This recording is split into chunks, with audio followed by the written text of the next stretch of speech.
So, yes, good afternoon, everybody. Good afternoon, ladies and gentlemen.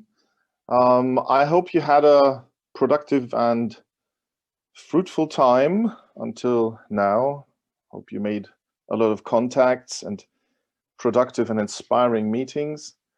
And welcome to our panel with the title, What is Our Future? Called Chemistry or Bioeconomy. And with me on the panel, I want to welcome first Michael Brandkamp from the ECBF, a later stage investor dedicated to circular bioeconomy. Hello, Michael. Then next, Lars Börger, Vice President of Emerging Businesses at Neste. The Swiss-based company is dedicated to renewable-based fuel production. Hello, Lars. Then I want to welcome Tobias Faupel, Senior Life Science Investment Manager at the HTGF, biggest seed and early stage investor in Germany. Hello, Tobias. Hello, everybody. Hi. And last but not least, Tatjana Schwabe-Marković, Senior Project Manager at the Cluster Industrial Biotechnology, a cluster dedicated to promote and foster open innovation between blue chip industry, SMEs, startups, and academia in the area of industrial biotechnology. Hello, Tatjana. Thank you, Stephan. Hello, everyone. So before we start our panel discussion, just to set the mood and to bring us all onto one level of information, a very brief sort of impulse from my side, sharing some facts and insights and topics I want to, themes in this sort of area so that we can enter the discussion. So first of all, let me introduce to you the diversity of feedstock is increasing. This is a very inspiring sort of diagram where you can see in the 1700s, very little sort of elements were used for industry, and in the 2000s, of course, it has been and it has exploded. All sorts of resources, and of course, the whole economy that comes with it, and the sourcing technology that comes with it. And just if you wonder what SCE means, it's rare earth elements. In German, it's selten Erdelemente. That's why it's SCE here. Then the hunger for energy is rapidly growing, still growing, still growing. Nothing has changed actually so far. And it's hard to see if it ever will change so far. And you can see the biofuels is the yellow diagram. And we have the coal, crude oil, natural gas and hydropower, nuclear power, and other renewables in this graph. So that's just a fact right now. And thing is, we're not running out of resources. Actually, there is no element that I am aware of that we're actually running out of. We've got more oil than we can burn right now. If we would keep production on the level we have right now, or the consumption on the level we have right now, we would have oil that we actually know of for the next 165 years is estimated, and other resources, and we're still finding new resources on this planet. So it's not the resource problem that we're talking about. So what is the problem actually? Well, the problem is, or how can we solve the problem that we have, or the problems that we have? Well, one thing is that efficiency for a long time, and enhancing efficiency was the way to go. Just say, okay, let's use less material per sort of production unit. There's a very famous example. Aluminum for a can per can is a 12th now than it was 30 years ago. But at that same time, so the consumption of aluminum has not been cut down by 11/12ths, but it's been increased by a factor of 2 to 3. So that's what we call Jevons paradoxon. It's a well-known effect that efficiency increase is actually lowering prices, freeing capital, increasing consumption in the end, leading to more CO2 emission. So we need to be aware of these effects when we discuss all these topics. we need to be aware of what's happening when we change the economy into what direction. So the problem we actually have is we're running out of waste capacity. That's the problem. And let's call CO2 waste. It's not just an emission, it's a waste. And usually it comes out of our economic processes. It's not just that we're breathing it, exhaling it, but it's actually it's an end product of all our processes. And this so-called overshoot day, which is presented here, as you can see, is that we're using up the waste capacity of our planet at certain dates of the year. Usually it should be used up at the 31st of December. Qatar is finished with its capacity at the 11th of February in 2020. Germany has has used up its waste capacity on the 3rd of May, et cetera, and so on. So a result that we can see is that we actually increasing temperature on this planet, and we're decreasing biodiversity, and waste capacity is actually getting worse. So one of the big questions everybody's asking, especially me as a chemist, biofeedstock sounds like a good idea, doesn't it? I mean, taking renewable resources is a perfect cycle, it's circular. A plant is taking up CO2, it's growing, and then we use the plant to produce something. And just for you to see, and then there's a big argument always, do we use up the land for that? And as you can see here, bioplastics actually in 2020 take up 0.015% of the available land so far, and it's said to be 0.02% in 2025. Most of it is being used for pasture, for eating meat, actually, animals, livestock, and the rest you can see here. So problem is we're running out of time. You can see these are projections you see here on the left-hand side, the gigatons of CO2 that are left for a certain scenario. And the blue one is the current policies scenario. So if we plan on to carry on like it is policies at the moment, we're going way beyond 2 degrees. And if we want to reach the 2 degrees range, well, we need to do something very fast. And if we, etc. And you can see the implication, of course. So we're running out of time. And one sort of assumption that I have behind that is regulations and regulators will radicalize over the next 5 to 10 years to come. And we'll discuss this also, because that will impact very much on industry and investors the same and alike. So I want to, so thank you so far for that. It's just to get us into the mood. And I would like to start with an opening statement. And the first question, is bio-based feedstock actually a good idea, first of all? And how far does it go? What do you think? And I would like to start, as I can see you on my screen, with Lars. Please, would you start? Okay, thank you, Stephan, also for the inspiring slides.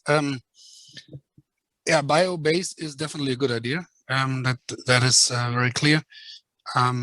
It's as simple as that. You've showed the graph on the CO2 impacts we're going to need to have, and as you also rightfully said, as much as the Stone Age didn't end because of the lack of stones, as people say, the Oil Age will not end because of a lack of oil, as you said rightfully. The point is really the waste capacity, as you put it on the CO2 part. So, and very simple, as we have more growing population, we have growing wealth, and all that requires the use of resources. It can only be circular resources. And so far, plants are pretty efficient in making CO2 capturing, if you like so, from the air. So using them in chemistry does make sense. I mean, at one point, of course, we are competing with them. If you talk about power to X or so, there it would mean that then we think that we are more effective than the plants are in taking CO2 from the air and making it available. But that's an open race, I would guess. And for the time being, the biosphere and all the infrastructure around it is making a lot of sense. That would be my initial statement on that. Yeah. Thank you, Lars. Tatjana, please. I wouldn't be coming from the cluster industrial biotechnology if I didn't think that bio-based feedstocks are a good idea. The idea is to use them smartly. So the benefit you have when you use bio-based resources is they are renewable, they are circular if used smartly, but they can also give you added functionalities that you would otherwise not be easily accessible through other things. So while we can use renewable energy, for example, for certain processes, replacing fuels in certain cases, look at electric cars being very efficient. So those are easier solutions. But if you look at high value molecules, higher complex molecules, then really bio-based has an edge in that respect, also through industrial biotechnology. Thank you, Tatjana. Michael, the perspective of an investor.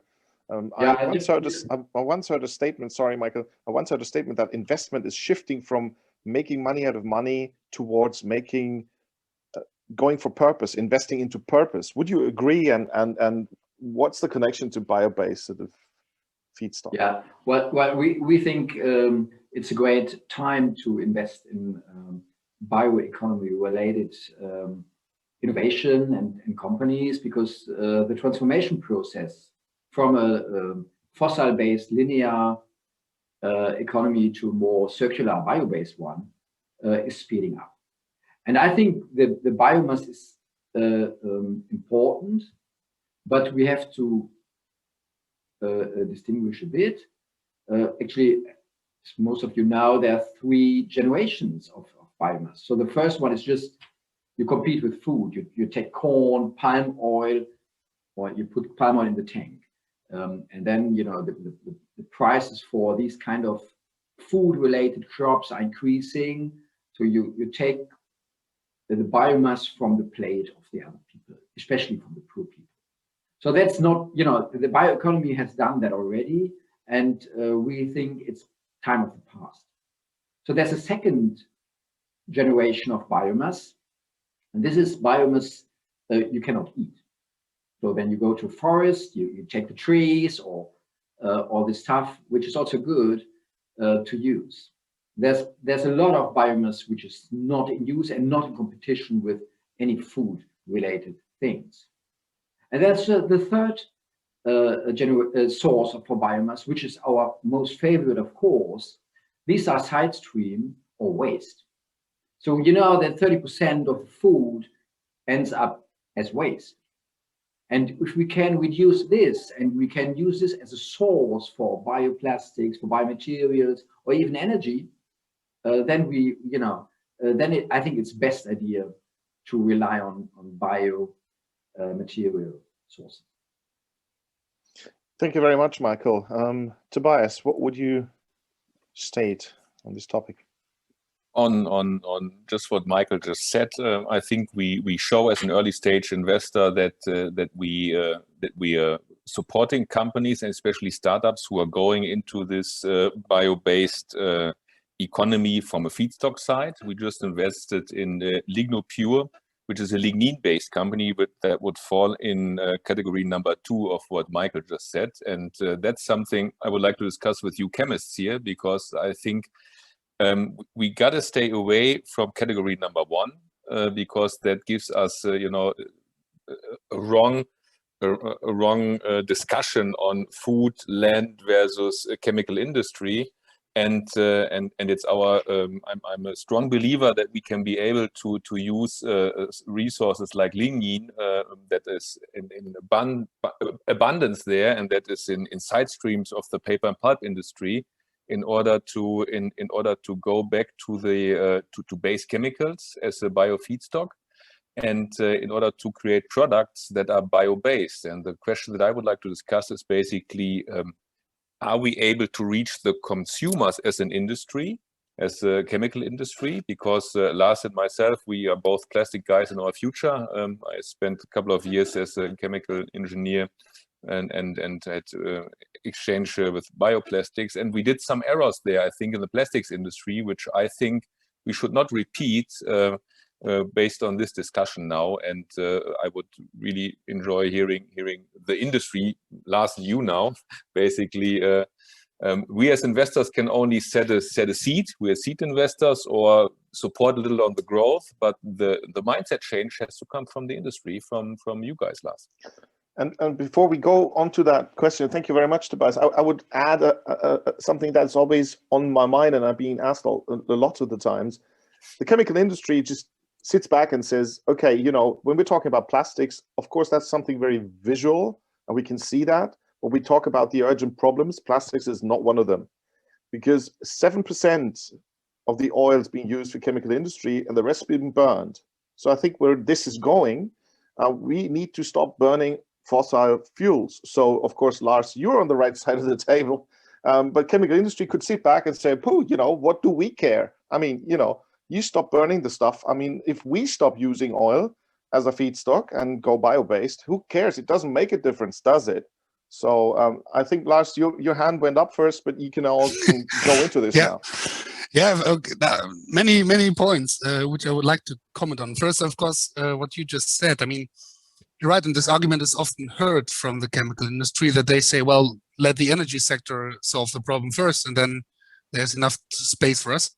I don't think that's 100% right. And part of the point is simply that every projection which you can see foresees that the portion of the resource consumption which will be consumed by chemistry will triple within the next at least 3 decades. So it will be not 7% only, but 6-7%, but then 20 or more. So that's one important factor. So you cannot be neglected. That's number one. And then so we need to work on this, and the chemicals cannot lay back. There's no point in that. It has to, because there is the climate change task, and of course there's also a plastic waste task which we have. So there needs to be some work on that. I wanted to also comment briefly on you, Michael, on your statement regarding the generations 1, 2, 3. Okay, that's first.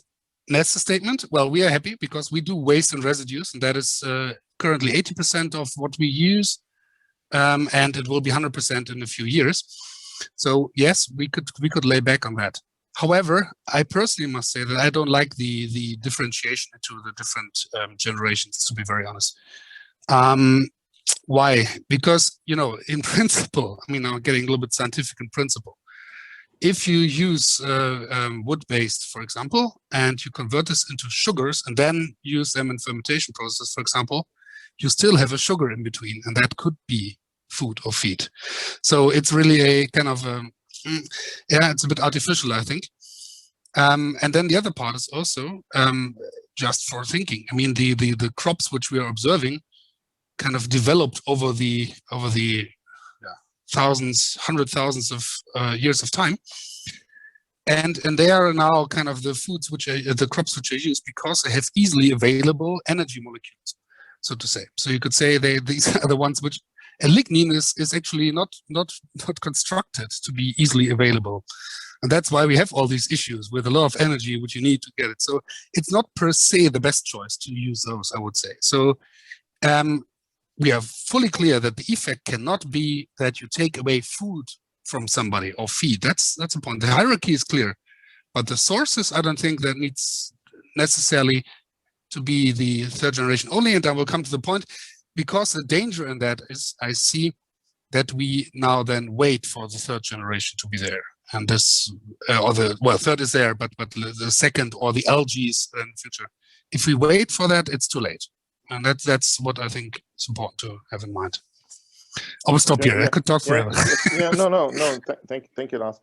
And now, as we have investors on the table and sort of the connecting part, also innovation, and Tobias said, how do we reach the consumer? What is it we can do as a private person is one thing, but on the other side is, okay, we need to innovate, and we innovate by bringing up new technologies and bringing up new sort of methods of doing things. It's not just a sort of a societal problem in the sense of, okay, let's wait for the politicians to do things and change economy as it is, but change things as we do.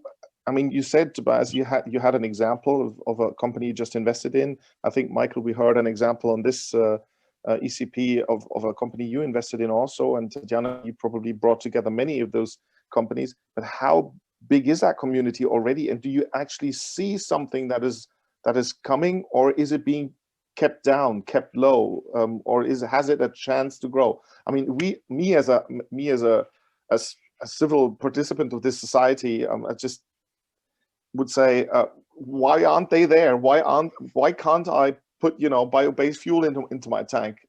Why can't I wear a jumper from bio-based stuff, or it's so hard to get, or why is it not mainstream? Tatjana, please. It's not mainstream yet. It's still niche, but it is there. And we at CLIB, actually together with Holger's crew at BCNP, have done a survey of the scene in North Rhine-Westphalia and beyond to ask how many bio-based processes do you have and you would like to see upscaled beyond TRL 6, 7, 8. And we, within short time, got the answer of 80 different bio-based processes that are there that people want to upscale now and within the next 2-3 years.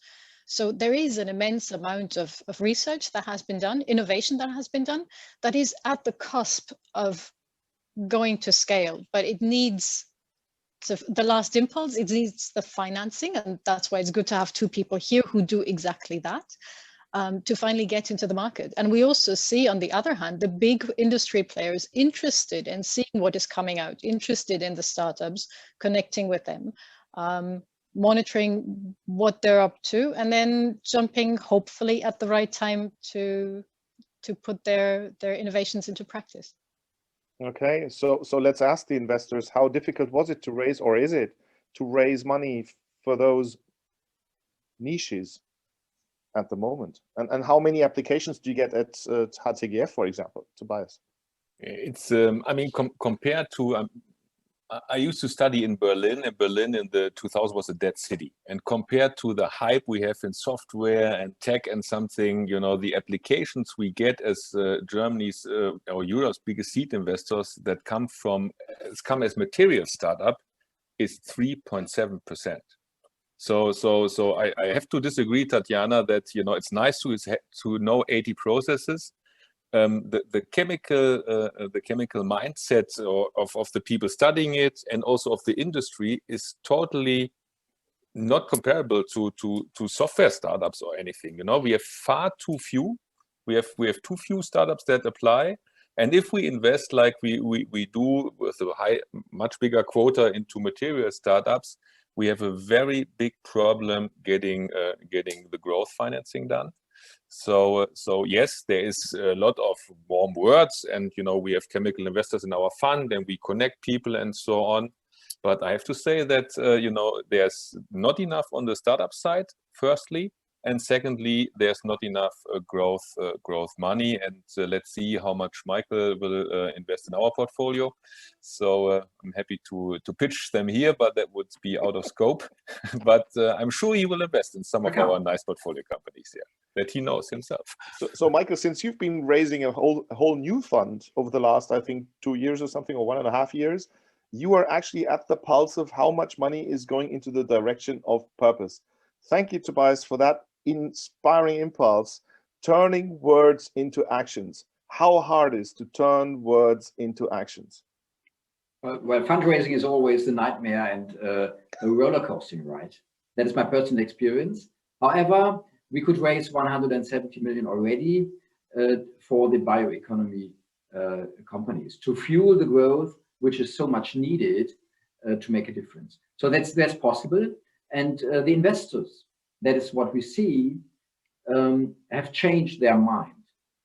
If you talk to them some years before, it was clear impact and good returns are contradictory. So if you say, okay, I have an impact goal in my fund, they say, okay, what is your return perspective? Is it maybe 2% or 3%? So they were not interested at all. Today, it is completely different.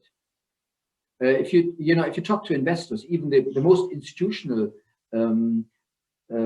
asset allocation companies, they look to so-called ESG criteria.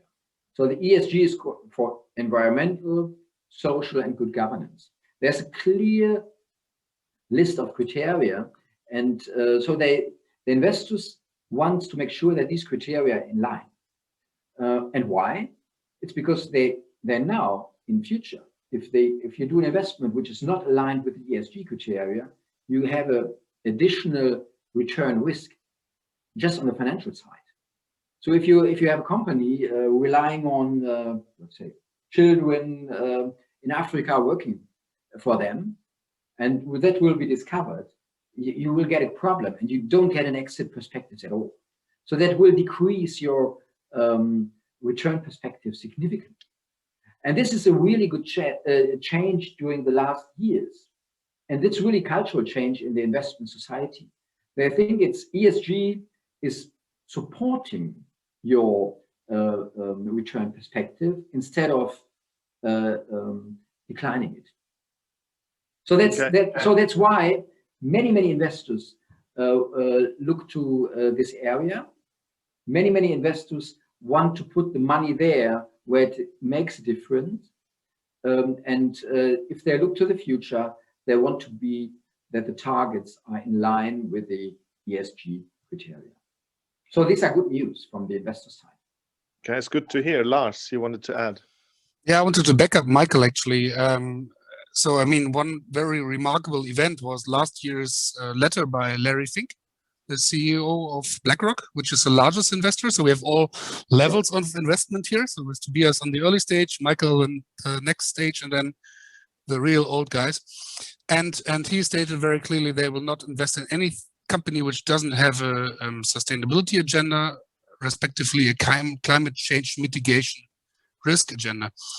And the point was, and that is what I think will be the convincing part, is that they didn't say that because they wanted to save the world, but for purely financial reasons. Because it's very clear that from they're investing with a 20 to 30 year horizon in companies which will not handle the risk of climate change, will simply be out of game, because it is a factor then. That is also, I think, one of the really dramatic changes. But I also want to react to Tobias.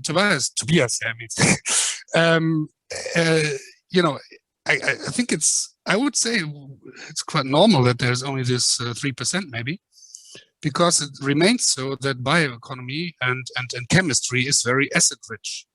That's simply a fact, and that's a difference to a software company. Sorry, forgive me, all software companies out there, but there's basically no investment you need to start up. And that's of course a big difference. That's, I think, why the ECBF is so good, and we also invested in that actually, because it tries to take the companies which have already proven technology to the level that they can produce, because this is exactly the gap which is not yet covered, I think, to get over this asset part. If you allow me one more point on that, because I would like to, very generally, how does innovation happen? Yeah, I mean, you have a new functionality, which Tatjana described, so that's good if you have a new functionality in chemistry. Or you are fulfilling regulations. Here we have an issue, there's no regulation really which is helping us in the business. Or you are working on your own, let's call it brand value. And what we are observing currently, at least we can say that from the business side, is that a lot of downstream companies, which have no problem in fulfilling all the laws, but what they are doing is a lot about the brand value. And they see that they simply, also for commercial reasons, not necessarily for saving the world reasons, see that there's a huge area of target customers which are ready to act in the right way, but don't know how. And this is exactly a gap which marketing companies want to fill, I think. Okay. So we have two sort of positions, two very extreme positions. We have the established economy that would run out of business, is in threat of running out of business if they don't comply to the changes we have right now. And we have the startups that, or the new people emerging from academia, that are not in threat of losing anything, but they're sort of have the opportunity to win something and to gain something. Now, CLIB, for example, you're trying to bring them together. You say you need to bring them together. This is a very opposite and opposing sort of way to think about things. It's like, Tobias, you mentioned people being educated with a non-entrepreneurial mindset in chemistry. Well, yes, I know what I'm talking about, because that's exactly what I'm trying to do. And the problem is not just that they're not entrepreneurial, but we're teaching them the same kind of chemistry we've been teaching them for the last 250 years, actually. And you know, if you tell them there is a one-pot synthesis of a complex molecule by fixing a bug, yes, genetically, they'll just tip you. You know, chemists tend to say, you're crazy. We're running out of business. We don't want to know, actually. Don't tell me. And then they go about GMOs. So, Tatjana, how do they actually fit those both positions? Is that an opposition or not? And then I would pass it on to Tobias. Tatjana. It can be an opposition. Let me step back a bit. So we had at CLIB a graduate cluster industrial biotechnology that was run by 3 universities from North Rhine-Westphalia. I in total had 135 students. It was grants by the local ministry. And there we tried to bring together biologists and engineers and chemists. And it was really interesting to see those young students in a room, all PhD students. And in the beginning, they didn't quite know what to make of each other. And it took quite some time and work to get them on the same page and have them understand that their work can be complementary and that they do need to talk to each other. Because if I, as a biologist, create my very best organism, and by now synthetic biology can give you organisms that basically produce exactly the molecule you want them to, but that doesn't help much if it's then in either very small quantities or the downstream processing is so expensive that there's no economic case. So you do need to talk to the downstream people, you need to talk to the chemical engineers, but that really worked rather well. And these universities are still collaborating very successfully in follow-on projects. On the other hand, what we're trying to do is with a global bio-based business competition, the GBIP, which just finished for this year, to bring these young entrepreneurs from university into this mindset. So giving them the chance within this competition to find a mentor and write a business plan, pitch their ideas to investors, and also be challenged by investors. Why do you think this is a good product? Is it really, as you say, bio-based, biodegradable? What's the sustainability? What kind of scale are you expecting? Which kind of market could you enter? And that really challenges them. And we've had some nice outcomes from that as well. And in fact, Lignopure is one of the companies that went through this and then got funded. So we are working on this on a more educational level. Now, if you're asking me whether it's, of course, it's imperative to bring those people together on a established scale as well. And that is difficult, but it's people. And also the big industries, they're not big industries, they're people. And those people are scientists. They generally understand, if you talk to them, what someone else who's also a scientist is doing. So it's finding that common vocabulary to get on the common ground, and from there go on and run with projects. So we're doing the right thing here, talking together, talking with each other. Tobias, please. Yeah, and I enjoy it. Don't get me wrong. And I'm Stephan, Tatjana. I'm very proud to be part of this and hearing that you are changing the mindset of young people. And but I think that's not quick enough, you know, because I have 3 children here in the back. You know, we will, of course, the mindset will change, but then it doesn't fit to what we saw in the beginning from you, Stephan. Then we don't have the time. So we have to change now, and I have to disagree with Lars. You know, I've heard this far too often. It's an asset-intensive industry, so we can't change, and you know, we have barriers here, barriers there.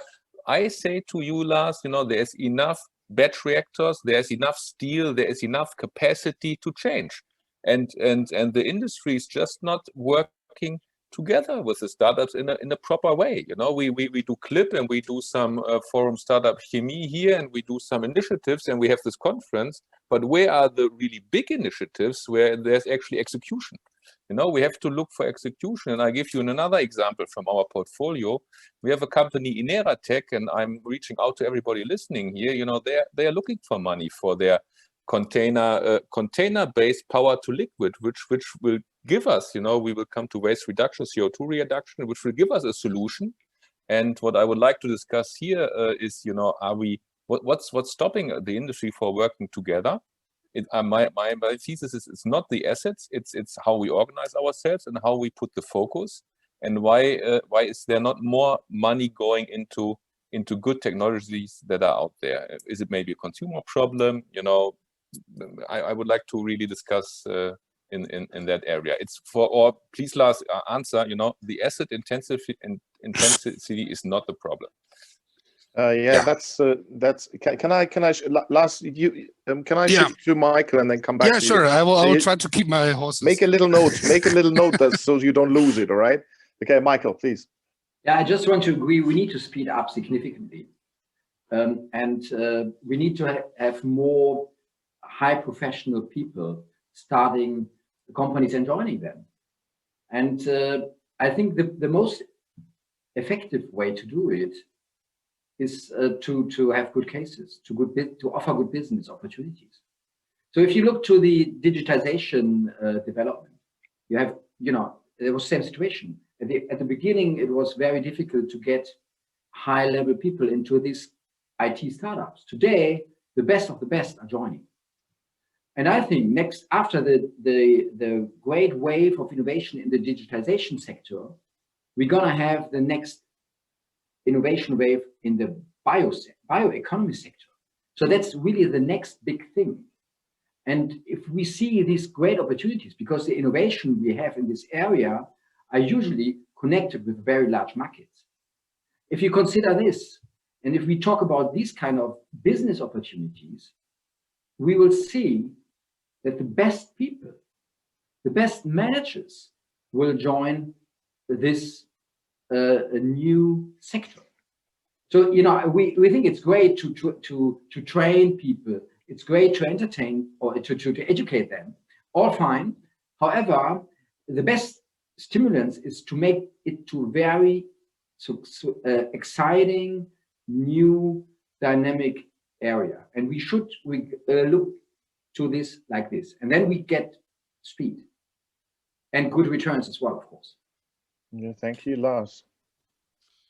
Yeah, maybe on that. I mean, we Neste, we consider ourselves very much purpose-driven as a company, and I would say that this is also we attract people by this. We see that. So that's really, as you say, the new generation, but not only the new generation. There's many which are really attracted by a purpose. They want to work for the right thing, and we have as much as young people joining. We have also older people or people which are mature in their, they say, okay, been there, done that. Now I want to leave something meaningful behind.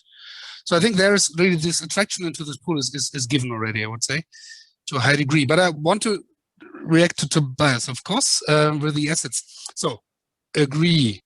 There is, I mean, there's that's what I'm trying to say a little bit. I think you're right. We've seen the curve, which Stephan showed, and the change we need here, taking the emission gap into account between the policy and the will not happen with new assets because it will take too long. That's very clear. I mean, it's not possible. If we're now 2021 and 2030, we must have had a complete turnaround. So we cannot expect that. We cannot expect that there will be a complete. Yeah, exactly. Thank you. You cannot reach that if you wait now for millions of tons of capacity being built. It's unlikely. Yeah. So that's why there's a room for several solutions, and here I'm a bit opposite than opposing maybe a little bit the startup scenery. Lars, can I jump into this? Why is that unlikely? We've seen that. We've seen that in times of rebuilding. We've seen that in times of after war. We've seen buildup of capacities on a large scale with large investments. We've seen that before. We can do it. It's not a question of it if it can be done. From my point of view, what's hindering us? Yeah. Well, good point. Let me talk about Neste briefly. Yeah. So we have now 3 million tons capacity of renewables. We're expanding in Singapore by 1.5 million tons. And this is happening, let's say, within a range of 2 to 3 years after decision. And that's quick because we know the process. So that's how we add another 1.5 million. And we will add another one of that size somewhere in Europe. That will be announced soon. That will take another 2 to 3 years or so. Yeah. So that means we are adding already a huge capacity. 1 million tons is really world scale by all means. But it still takes 2 to 3 years. So that's why I'm skeptical. But what I'm trying to get at, it doesn't need to be done. You can also utilize, to a large degree, you can utilize existing things. So this drop-in, it's always this drop-in versus new functionality. And both had its place, but I think a majority or a lot of that must come from also a drop-in. Like you could argue, you talked about the transportation. So from what we know, in 2030, there will be more combustion engines on this globe than today. Although we all think that now the batteries are coming and that is happening, percentage will increase, but overall, in absolute numbers, the combustion engine there will be more cars, likely, in most scenarios. What does it mean? You also need to find a solution for the combustion engine, so to say. And that you can then do by, for example, then changing to some sort of biofuels or synthetic fuels. You use the same infrastructure, but you put in something which has a lower CO2 impact. And in chemistry, we believe that is a bit the same. So, for example, we discuss with companies, and there is this, I just take IKEA as an example, sorry for that. But we talk to them and they say, okay, yeah, we want to become fossil free, full stop, no question. So how do we get there? And then they start to look into the materials. They say, okay, introduction of new materials, PLA, for example. Yeah, we can do it here and there.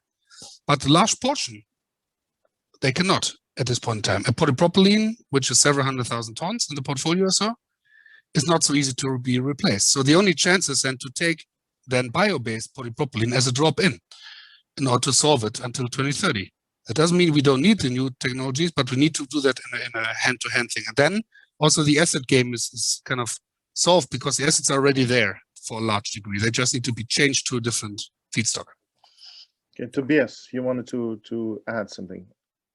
Yeah. I think we're missing an easy message, and I hear what you say, Lars, and it's great to have companies, and you hear companies a lot committing on giving me 3 million tons here and the world scale plan there. But what we're missing as an industry is that this 2% goal, 2 degree goal, is in everybody's mind. Why don't we have a number that supports us as investors from the industry into innovation, into bio-based economy, whatever description, something that people can really grasp and can be held responsible for? Because what we have currently is all these nice words. We want to be CO2 free or fossil free, and at some point, it's not working. I would like to hear from you really a euro number. How much do you invest, Lars, in bio-based feedstock innovation? How much of your portion, and I'm happy to discuss here, is it be a percentage of your R&D budget? For me, it doesn't make any sense that big companies get fully switch, and we still need all pillars. Wow. We need, so let's discuss whether you can commit on a goal that is industry-wide acceptable. And you've seen different companies as well. Is it 20% of your R&D budget? Is it 30 or is it 5%? And So yeah, I need to answer Stephan directly. Yes, it's 70%. So you're talking to the wrong company in this case, because our business is really exactly that. And yes, Lars, let me add something to that, because 70%, yes, then we're actually talking to the wrong company. But at some point, most of you in the room have been part of large companies, and companies that I usually call dinosaurs, because I'm a professor now and I'm allowed to say these things. But you're not allowed to say them really in public. Oops, are we in public now? But actually, to say this very clear, we've got companies here making billions of profits out of fossil-based products, and they're not willing to invest. We've got an investment quota in innovation of the chemical industry of 5%. We got an innovation investment quota over the pharmaceutical industry, which is 18 to 20% of annual revenues. So we got these companies, and I think it's very clear why we're not getting we don't get the public pressure on the industry, because if I have a jumper on which is made out of bio-based plastics or fossil-based plastics, it's still, for me as a consumer, the same jumper. I don't care. And that's the big difference between digital sort of new economy and chemical new economy, because digital new economy gave me new products. and I was actually able to shift as a consumer from one product to another one. But here I'm not. I have to read the tags in the back of my clothes in order to make that kind of decision. And that makes it very hard to build up public pressure. This is a fight which is anonymous, actually. You know, this is an anonymous discussion amongst experts, from expert to expert. It's not a public discussion, not as I can see. So let me ask into the panel, are we going with these dinosaurs, or do they have to go extinct before we can actually move on? Tatjana, since you are bringing them together, maybe you can answer first, and the rest can prepare for the answer. Sorry. I'm bringing them together, and there are members, dinosaurs as members. I'm not sure. So you need to be careful. Yes, I know, but you know, as Tobias said, I got 3 kids at home. They're waiting to get some answers. I think all of us having kids at home, they're asking questions like these. You know, 7 years of CO2 budget until we're over the 1.5 centigrade point. It's 7 years. You know, 7 years is nothing. And what Lars said, well, if it takes, as you said, as long, Jesus, we're beyond. We are. It is urgent. And as you say, children are asking questions. I'm hoping very much mine aren't going to come in and demand me to answer them right now. I think it's difficult to take all of that into account and act upon it, because we as humans tend to not like to think about things that are problematic right now for us, unless it is painful, and it is not painful enough yet. I do think the industry is willing to change, and we have some members who have made very clear statements. I mean, Neste is one of our members, for example, and purpose-driven, very clear in message and action. We have Covestro, who is also doing a lot to become sustainable.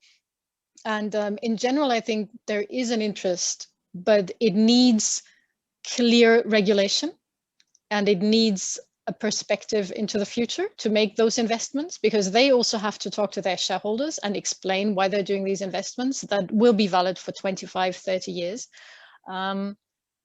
So I'm not sure if by themselves they are able to change quickly enough, or if it needs those regulations like we had them before. The Rhine was dirty, the Rhine needed to become cleaner, and that was done. The chemical industry can change, and it can change quickly. It needs to have the clear message that this needs to happen and it can be done. And we've seen that time and time again.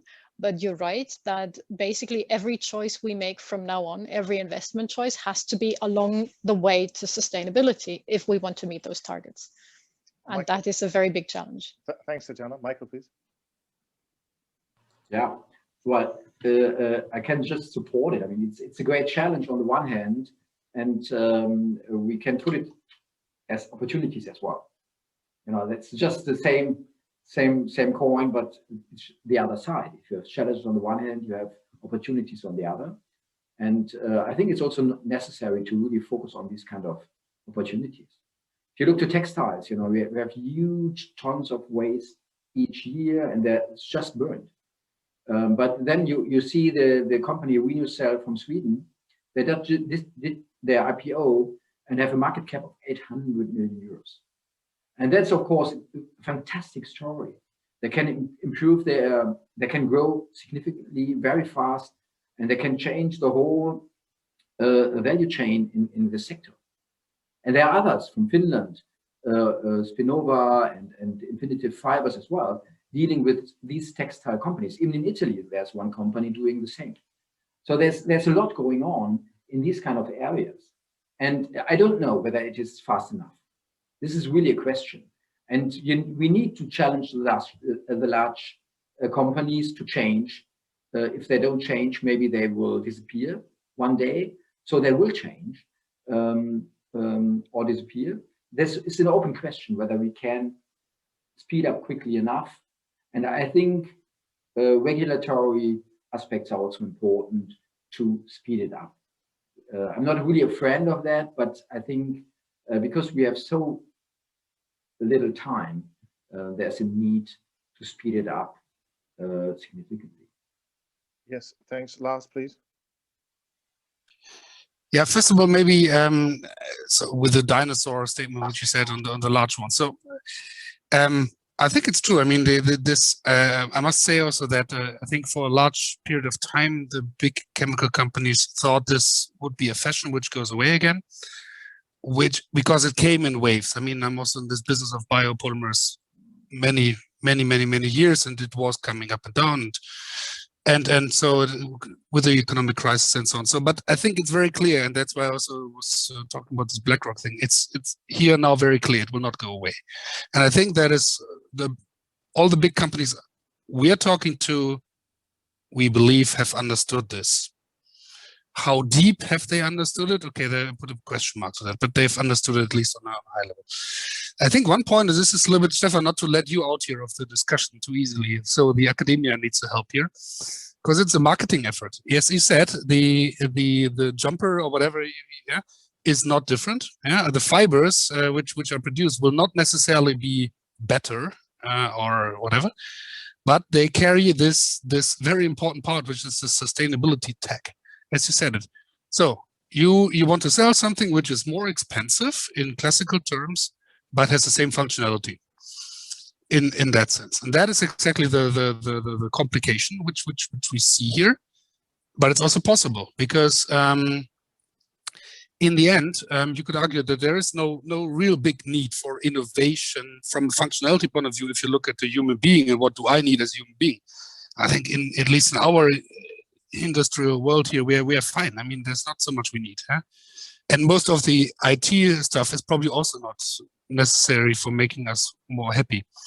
So the only thing is left is really the sustainability part of this and the innovation of that. And how do we market that? And how does academia help us to market that? But in the end, it will also not be completely without regulation or a support of that. Because, as I said, there was very interesting, I cannot really tell from whom, but let's say a market insight from a big consumer brand, which really clearly stated there is more than 70% of 50% of the population which is sustainability minded and wants to act. They don't know how to act, and then they are confused and they don't know, okay, what is it now? Is it good if I buy this one, or is it good if I buy that one? I have no idea. And we are tending to put all the pressure and that to the consumer. And say, well, it should be transparent. But then the poor consumer stands in the supermarket, looks at the package and says, okay, wow, yeah, well, probably I should do a master thesis to find out if that is a good choice or not. And this can also not be the case. So there we need to help also. Yeah. Tatjana, please. Yeah, I think that's a very good point. I'm not sure we can expect the consumers to help us out in this regard, because like Lars said, they would have to become experts. Whether something is sustainable has many different factors that go in. How you calculate them, how you weigh them, will always make a difference in whether your product is sustainable or not. And I think in the end, if you compare it to the digital innovations, people buy something they want to have. If it's a food, it has to taste nice. If it's clothes, they have to be fashionable, or maybe technically support you in what you want to do. But they don't necessarily buy this idea of this is sustainable. And if you talk about packaging, it gets even more complicated. I don't buy the food because the packaging is sustainable. I buy the food because I want to eat the food and not feel happy about the packaging I then recycle. Lars also made a very good point that what we want is something that is renewable, sustainable, same functionality or better functionality, but not a higher price. Now, that not a higher price is also a matter of definition. It might be more expensive, but often it is more expensive because of commodities of scale, because of decades of efficiency that has gone into the comparable fossil product, and because of non-cost calculated externalities. So as soon as I start factoring externalities for the fossil-based products, they end up maybe not being so cheap anymore. It's just that this is not in the current price structure. So we are competing on many different levels with not really a level playing field. Tobias, please. Yeah, I think one aspect to the marketing and aspect that Lars brought up, and the question to you, Stephan, I think what we can learn from these things here is what they bring us is transparency. And that helps us a lot. I think we can make it very clear what's inside, and we can educate ourselves and we can educate easy people. This is what you just said, Tatjana, is far too complicated. You know, fossil, food stamp, and you know, it's abstract. You know, we need to have people outside of our industry. So the answer, Stephan, is yes. I'm a strong believer that especially the European chemical industry, the entire chemical industry will remain. It will be part of this change.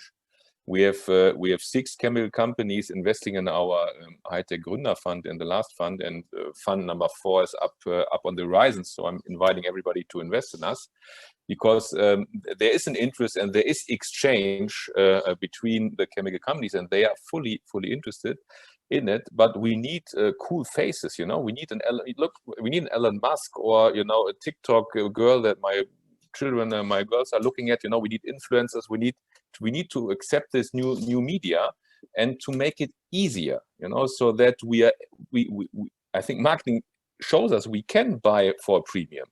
Yeah, and I'm sure that, you know, the bio-based, if it's not this stupid word bio-based sweatshirt, will, you know, people will pay a premium if we market it correctly, and if we find the right people supporting ourselves, and we should not just make it so complicated. Tatjana, think in some fossil food stamp, or you know, do complex calculations up to academia. Maybe Stephan, you can educate me there. You know, how easy do you get it? You know, traffic lights are much better, clear words. You know, easy. Because Apple is so successful because it's easy. You know, it's easy to understand, and we have problems transporting it, and that's where we need input from you, I guess, Stephan. But at that time, you're not selling actually the sustainability; you're selling the image. Yeah, so you're selling something new, something exciting, and that then works. Yes, I think that's okay. Yeah, I think that's exactly what we need. Michael also pointed out before. Yes, but it's absolutely clear that the people don't like to pay just for bio a large premium. They want to have new quality on their table, on plate. They want to see something very exciting and to be part of a good story.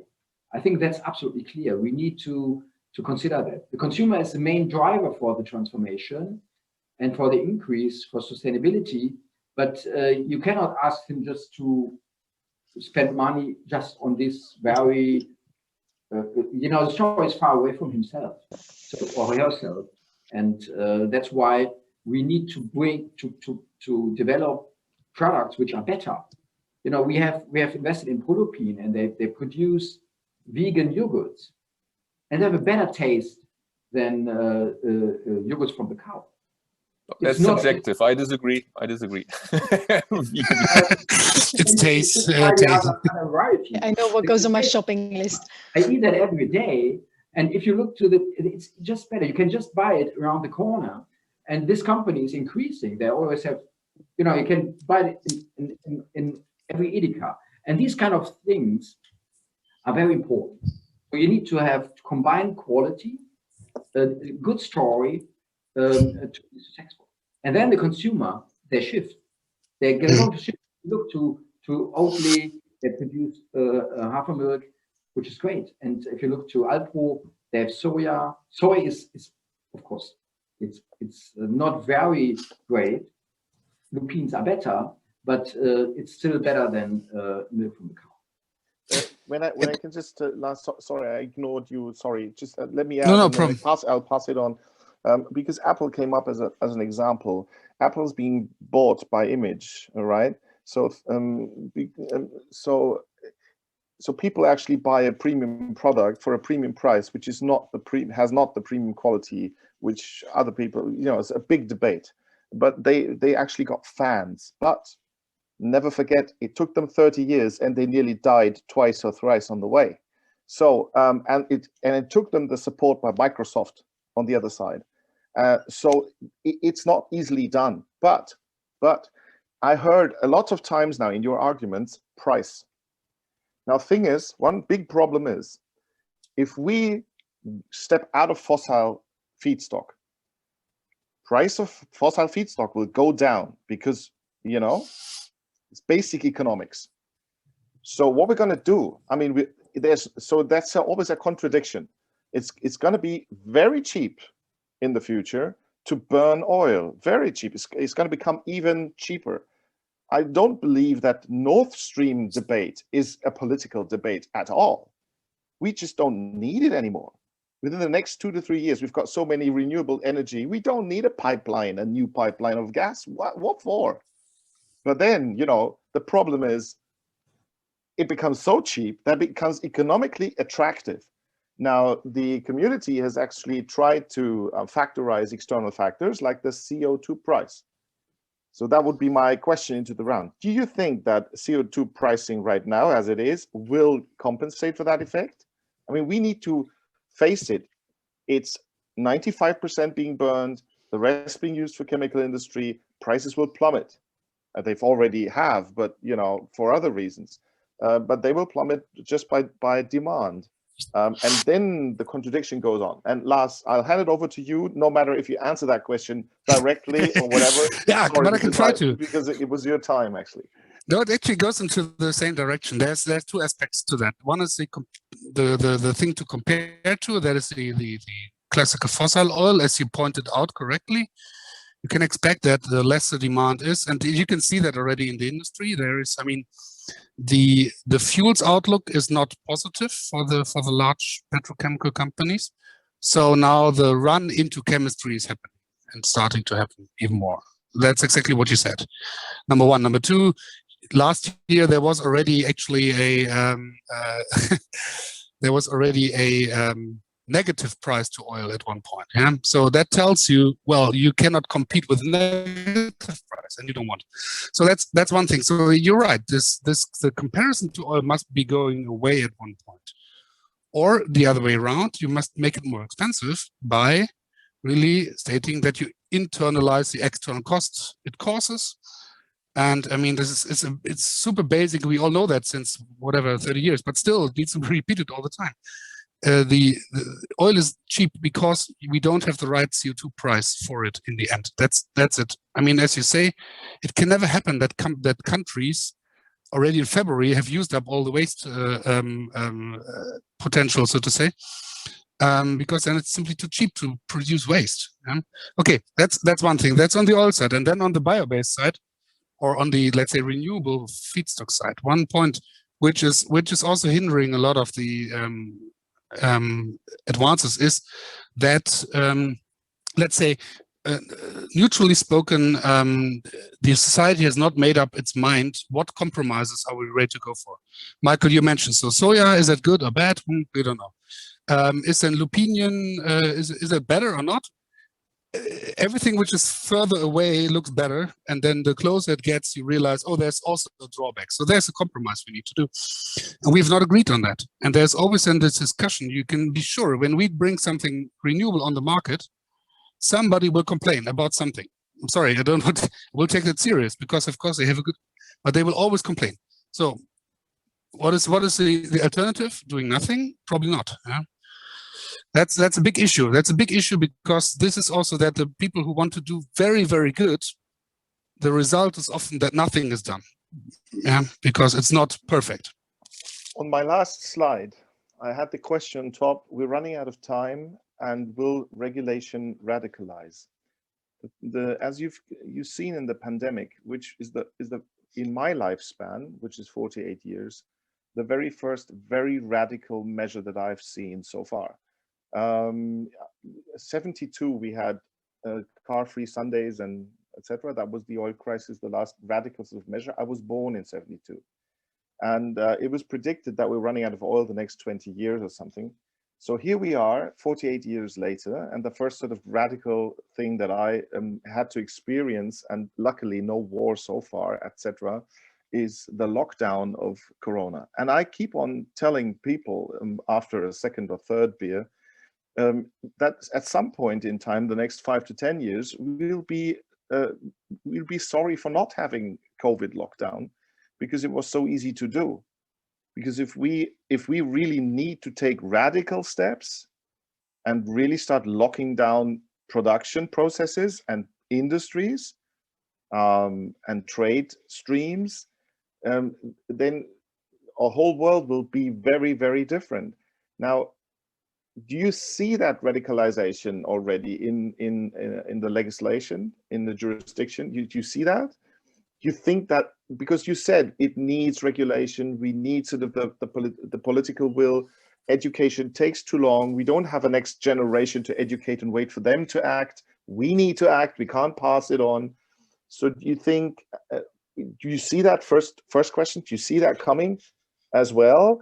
And how radical do you think it's going to get, or it needs to get, or are we, you know, our industry is trying to protect their property by changing fast and radical? Who wants to start?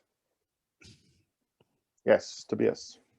It's easy to start, you know. So it's an open question, wide question, Stephan. I hope not.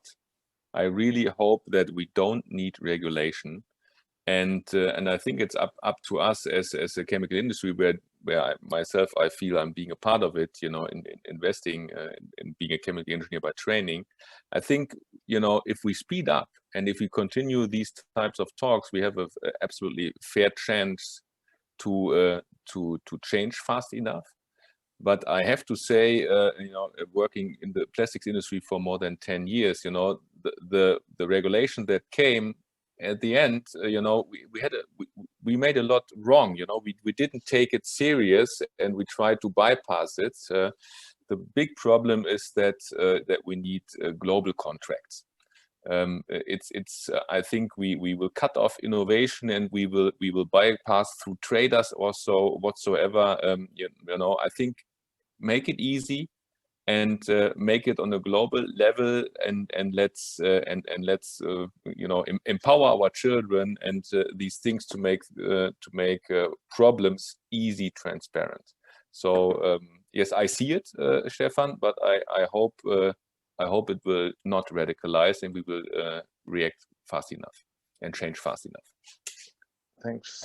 Maybe can I yes. jump in, Stephan? I think there was a radical legislation already. Yeah? This was the ozone depleting chemicals. That was an example. If you remember the ozone hole, it was there and it was radically stopped, and it worked somehow. So that is maybe the one optimistic case which we can have in mind when we talk about that. So I don't know if human beings have time enough for that, but it was possible at that time. So that is one thing. And then the other thing, I think we see a lot of signs for that. So we've seen now the Single-Use Plastic Directive of the European Union, which is coming into force. And you could probably argue, and that is what men do, was it the right regulation? Does it make sense? Is it attracting the right ones? Probably not. But it is clearly a sign of society saying, do something, do it now. The other thing which is in place now since January is really this €800 fee on not recycled plastic packaging. That's in place. I mean, we don't feel it because it's just paid by the government, but it's there. So there is something happening, and it will continue. And I think the industry probably needs that as well, I think, because as we said, and one said this in the chat, it cannot be that the chemicals are just more expensive or the products are just more expensive and that's it. So then we have a green elite which can afford living sustainable and the others can't, or something. Yeah, that's not a solution. So that means some legislative support of the whole thing does probably need to come. Yeah, and it doesn't need to be bad in that sense. Yeah, I think the important part for the chemical industry and also for creating the space for startups and so on needs to be that it must be reasonable legislative measures, not something which is kind of just a how can I say that, a panic reaction to societal pressure, I think. Once we're in panic, that is something that we've seen. Once we get panic reactions, they're non-debatable and they're not very reasonable. So we get just any sort of reaction.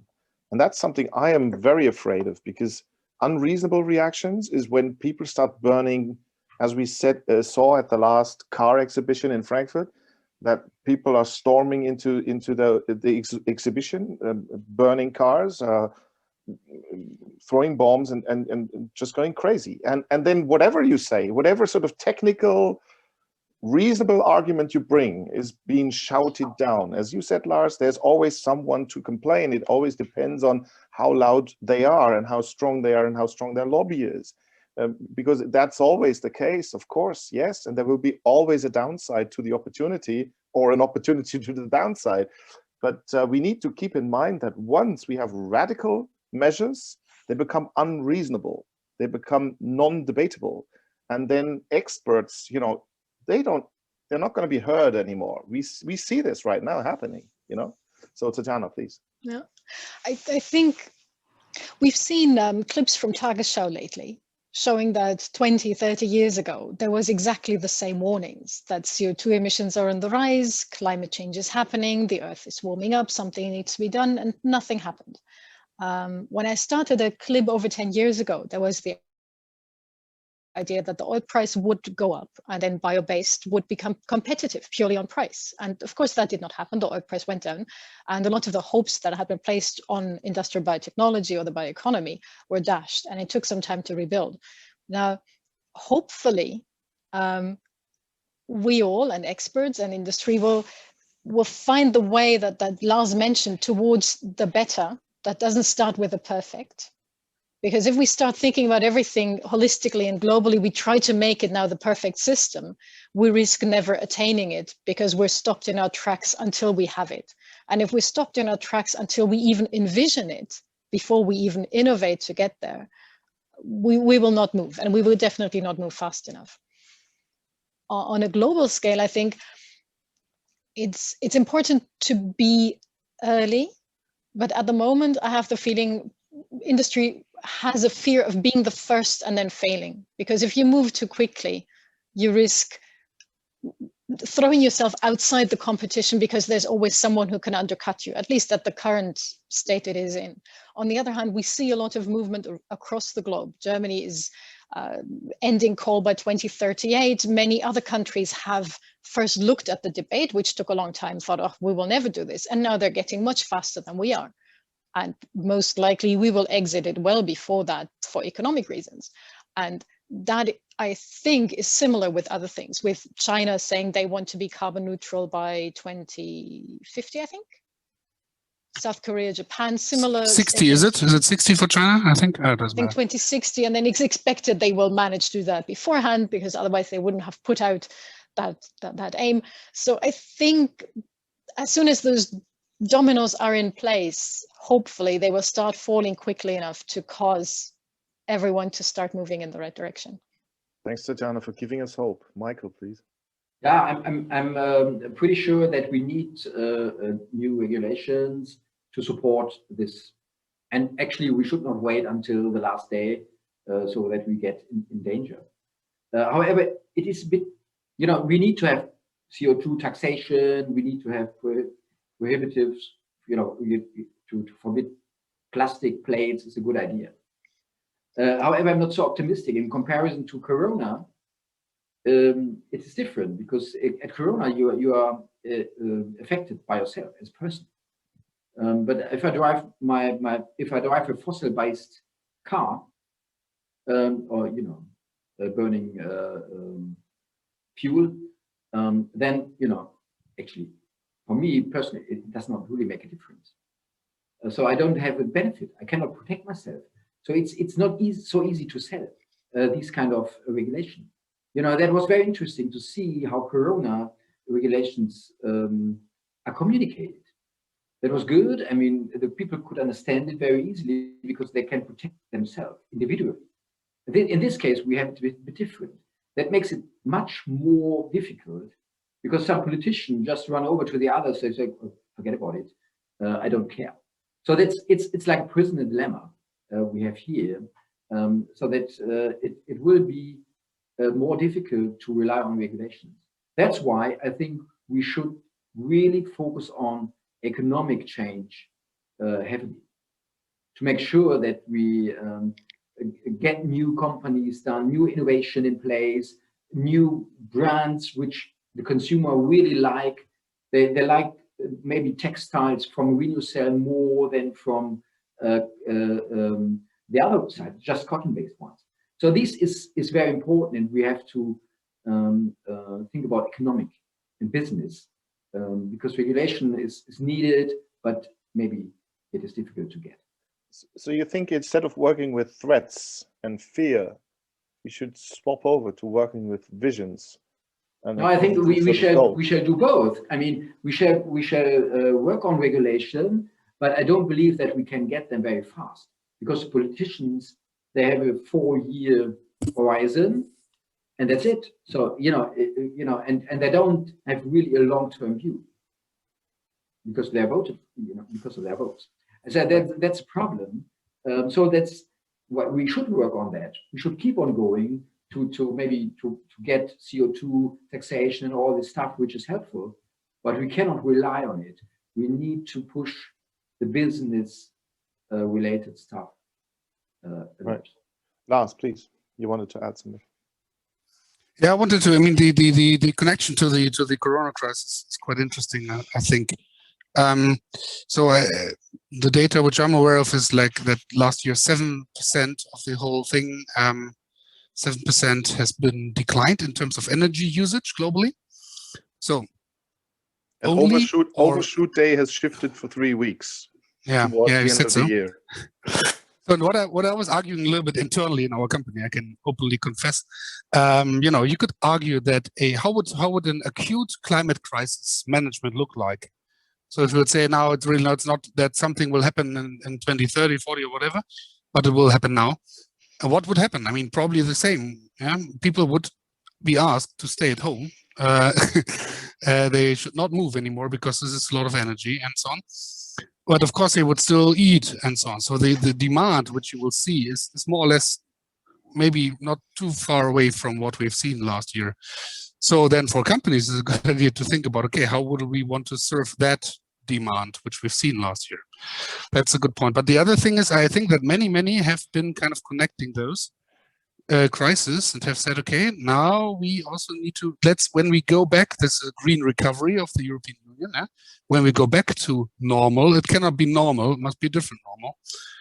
Because also the fact that Corona came is linked to climate change, or at least you can make that connection.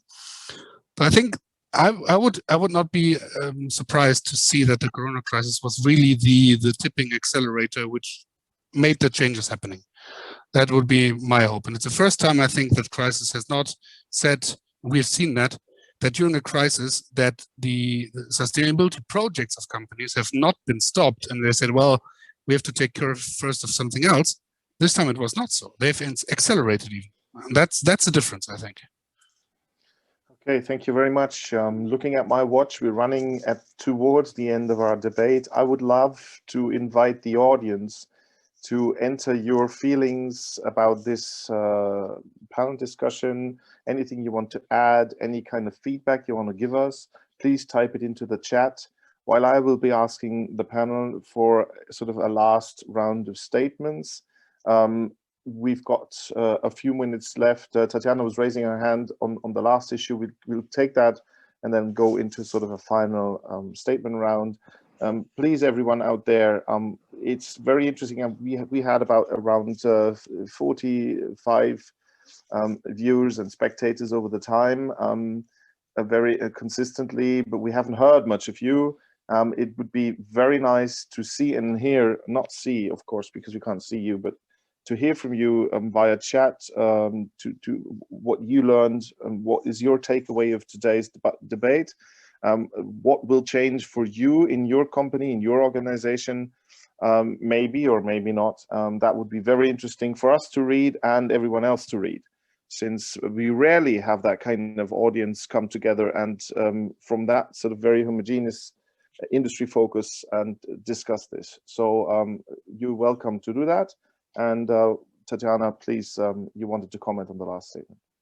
Yeah, just wanted to comment that even though the Corona crisis and the climate crisis are not necessarily so directly linked, I think what the Corona crisis has shown us as citizens and people, that there is something we can't contend with, we can't overcome. So it's either a virus, a natural thing that happens, and we as humans are challenged by it, or it's the climate crisis, which we cannot ignore. There's certain laws of physics, laws of nature that exist, and we might prefer to ignore them, but we can't. And with Corona, that was very direct. Like Michael said, we could act upon it, try to protect ourselves, and that's why we were willing to do something.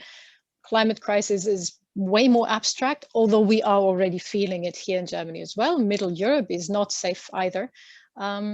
So that remains to be seen, but I think it might have created that mind shift that you mentioned. Yeah, thank you. So let me, before we enter the final statement, let me return to sort of the title of this debate, which was, what is our future called? Chemistry or bioeconomy? My personal feeling is that this is a very artificial sort of distinction, that they're an artificial border between two sort of words and wordings, which I actually don't see is the same kind of people with new toys in their hands or new tools in their hands, doing different things. But probably, maybe you see that from a very different angle.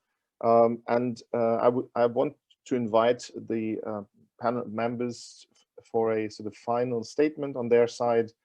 Who wants to start? Because I did not tell you to do that, to prepare for that in the beginning of the panel discussion, but maybe you're so agile, as we say nowadays, to provide us with a sort of final thoughts to this panel discussion. Maybe also your takeaways, your learnings from today.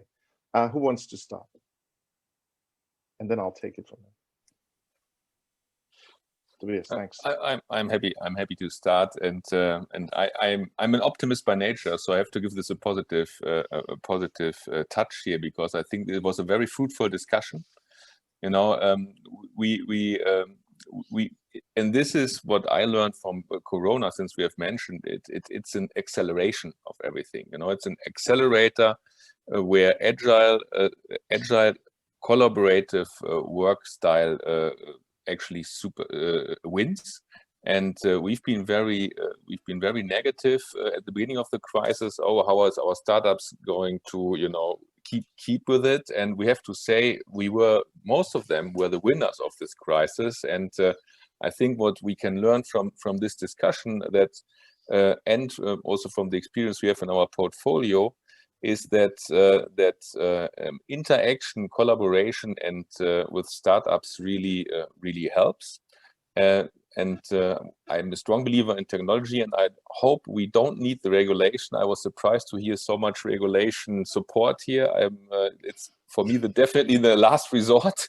It's on vogue, and I have some, you know, in our fund we have some public money. Thank you for that, but still keep the regulation away, and let's continue these discussions in order to solve the problems by ourselves quick enough. And yeah, I'm happy to see all of you next year at ECP, which we will support again. And thanks to Olga and the team for setting it up. Thank you very much, Tobias. Lars, please. Okay, yeah. First, I don't want to be called agile, and I don't want to be called a regulator supporter.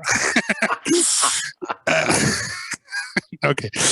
No, but now start coming together. I think it was a very good discussion. I think, and it's really interesting to see these steps. So with CLIB and Tobias being, let's say, more, well, CLIB is everything a little bit, but Tobias being on the startup front, and Michael with the grown-up startups, and then kind of myself a little bit representing a larger company, but also not the largest.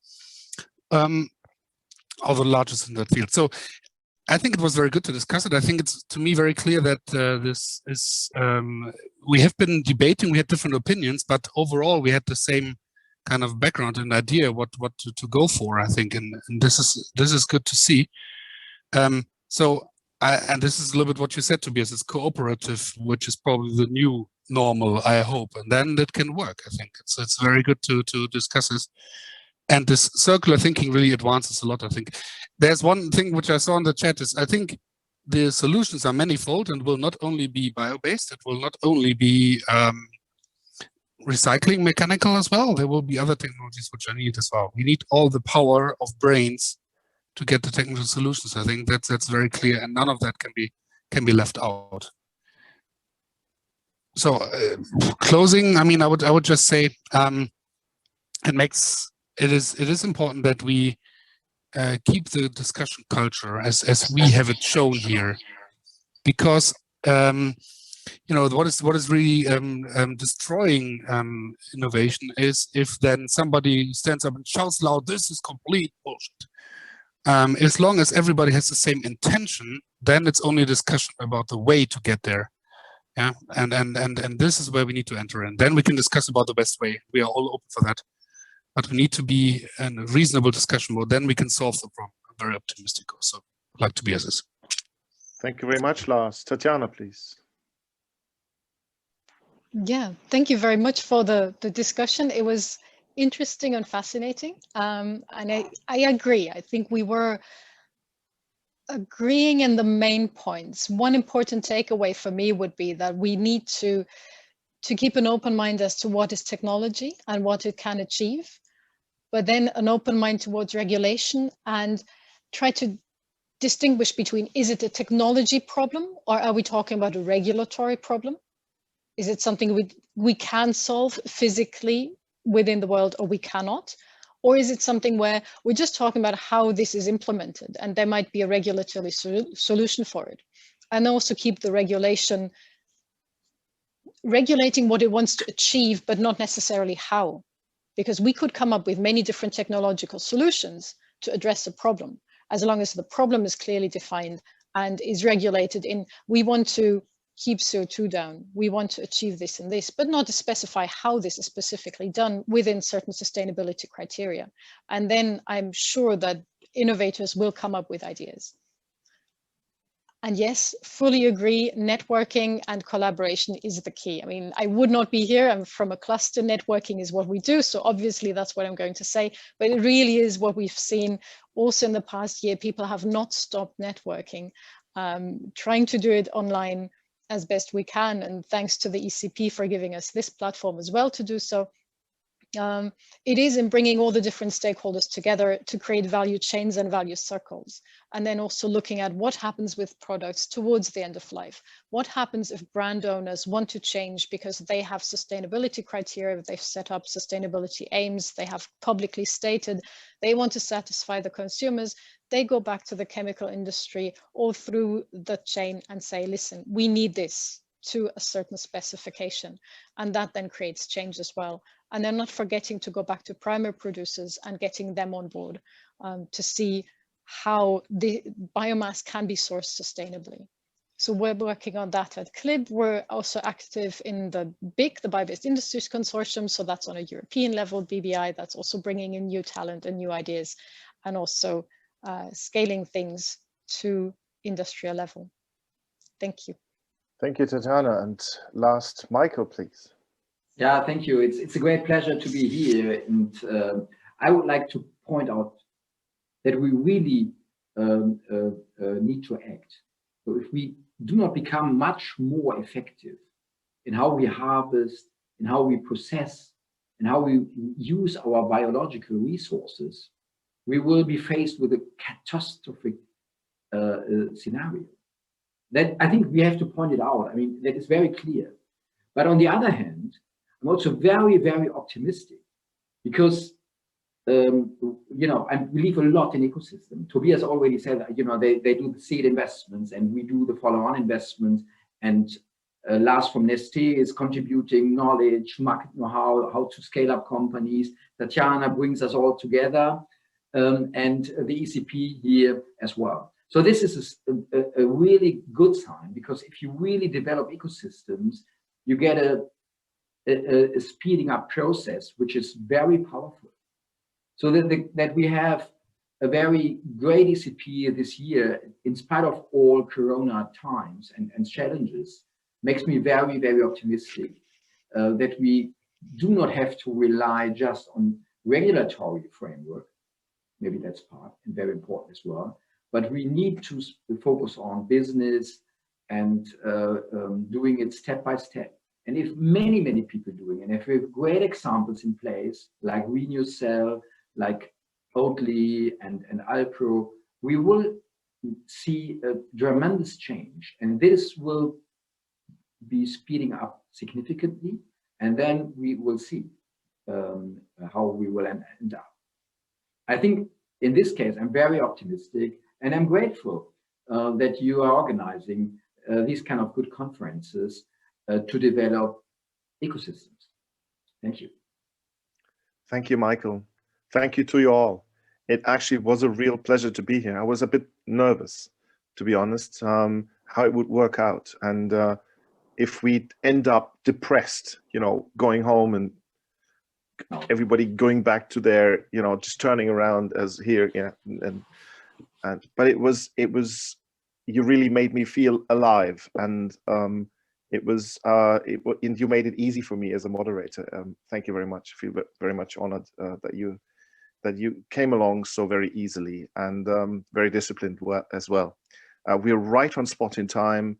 Thank you, everybody. Thank you, Holger, for having us. Thanks to the ECP organizers in the background, which I can see here sitting in the back and watching over us on the technology side. Thanks to you, people on the panel, for your time, for your engagement, and keep it up. Keep up the good spirit. I've been inspired to talk even more, to turn to we are changing our education content as we speak. I'm changing my lectures as we speak all the time. It's not the same when I started 3 years ago. And yes, let's speed up together, and it's only going to work together. So cooperation is the new normal. See you all. Goodbye and stay healthy. Thank you very much. Thank you. Thank you Bye-bye. very much. Bye, Take everyone. care.